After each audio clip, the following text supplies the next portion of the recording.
Welcome to the first episode recorded from a gated community in Graham, Washington. Some quick things that have happened thus far. For one, I saw an 8-year-old boy running down the side of a road dressed in what appeared to be a tablecloth, so congratulations on escaping from whatever dungeon you were previously held in, or else if you're running away from a normal home, prepare to face the grim reality of that shit soon enough. There's a community near us called McKenna, which sounds like it was named after a pregnant teenage girl. You know McKenna, it's right across the river from Bristol. Wow, Bristol Palin jokes in 2017? I've never stopped. What's great about gated communities is that it means I've really taken living off daddy's money to the next level. We've got a huge fenced-in backyard for our dog to leave random landmines in, although this is my first experience with septic tanks. You know how usually a house is connected to a mainline sewer so all your shit piss can travel to the ocean and nurture the marine life? Well, septic tanks are a lot like that, only they store all your noxious waste in a giant tank under your backyard, with visible silos buried in the ground that have warnings on them saying do not open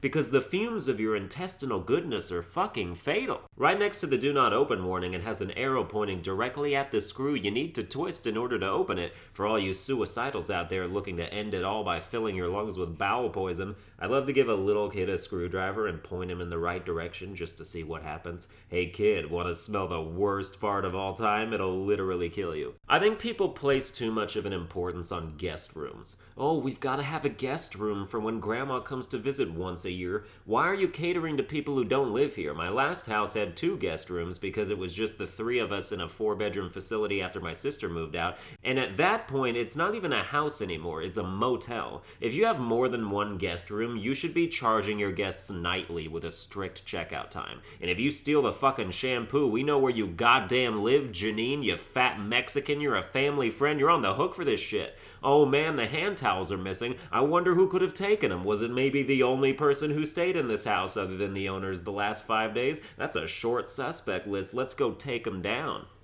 Anyway, things are good for me here, which you aren't supposed to say in comedy because people don't want to hear about your experiences if your life isn't in shambles. So by the time you're watching this, it'll have been over a week since I've had internet access on my computers or PS4 due to packing and subsequently getting somebody out to the new house to set everything back up. I would say the main thing I've learned about living without internet is that I can't. It's real necessary, not only for sanity's sake, but you know my YouTube channel kind of struggles without it. It's actually bullshit that I still have no internet at this point in time of me typing this, because the guy who we called for a meeting and contract signing lives in our neighborhood. Today's the 7th. This dude originally wanted to come out on the 18th to install everything. We were like, hey, can you come walk down the street and do this shit? And he was like, yeah, just give me 9 business days and I'm sure I can find my way over there. Obviously, we weren't having none of that. You might be plump, but it wouldn't take you that long to roll over here. Nobody says plump. Let's take a quick tone shift in the time between these 2 topics so that I can just say, hey, Hollywood filmmakers and starlets, shut the fuck up about your moral quandaries over taking Harvey Weinstein's money. Harvey Weinstein, I've only ever seen it written, has been a top producer in the Hollywood business for decades, and during that time he's been doing decades of sexual harassment. Some people whose movies were financed by this dude are now coming to some kind of revelatory shock and being all like, oh no, I am horrified that my super successful movie was paid for in part by this man. Why? Would you take it back? Would you rather Pulp Fiction never monetarily got off the ground? Would you retroactively cancel your magnum opus just to avoid it being funded by cash that has been touched by the fingertips of an ass grabber? If I had a TV show pilot I was trying to get backing for, I don't care if the Las Vegas shooter gambled $1 million a night on my project instead of the craps table. Money is money, as long as there's no strings attached, which there weren't. Harvey Weinstein is just a brown burlap sack of green that also happened to be a terrible person. Why does that invalidate his net worth to you? This is another shining example of the public's inability to practice disassociative logic. Did his fat stacks of cash sexually harass anyone? No? Then take them and fund your fucking project.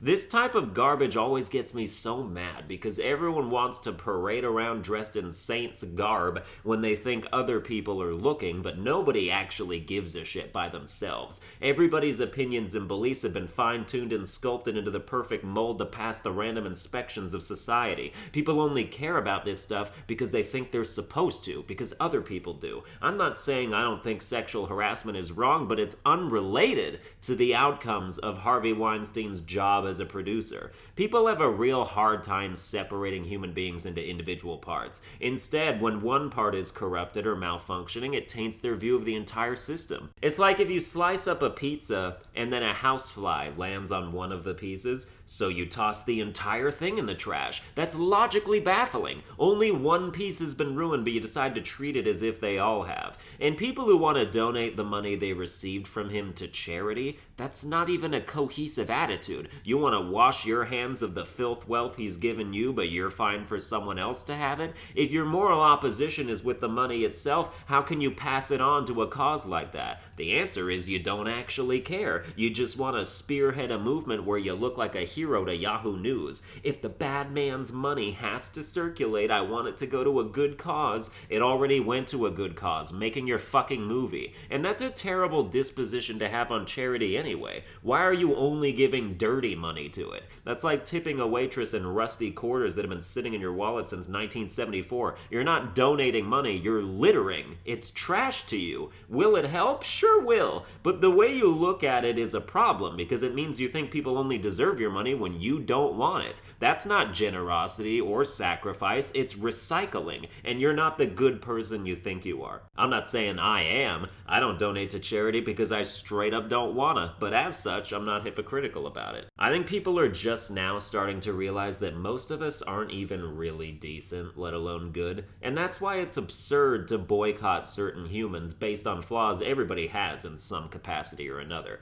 Remember when boycotting used to mean something? Like during the civil rights movement, masses of people united in their economic abstinence to progress positive change in the nation. It was respectable back then, but nowadays you have to boycott every restaurant and stage production that takes a political or moral stance you disagree with. The problem is when you're uncultured and starving to death, your misguided conviction ain't gonna mean much. You're gonna be lying on the floor going, "At least I upheld my values," while your stomach starts eating itself. Just go to Chick-fil-A.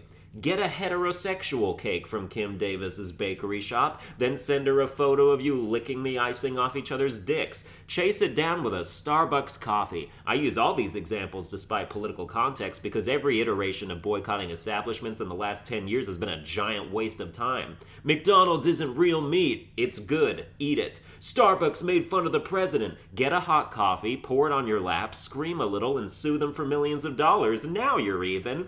Well, those stupid blacky football players are kneeling for a minute before the game to protest racial discourse and prejudice in the most public platform they're capable of. By the way, people who say you can protest on your own time, dude, the thing about protesting on your own time is it doesn't affect anyone else's time, which only mildly defeats the purpose.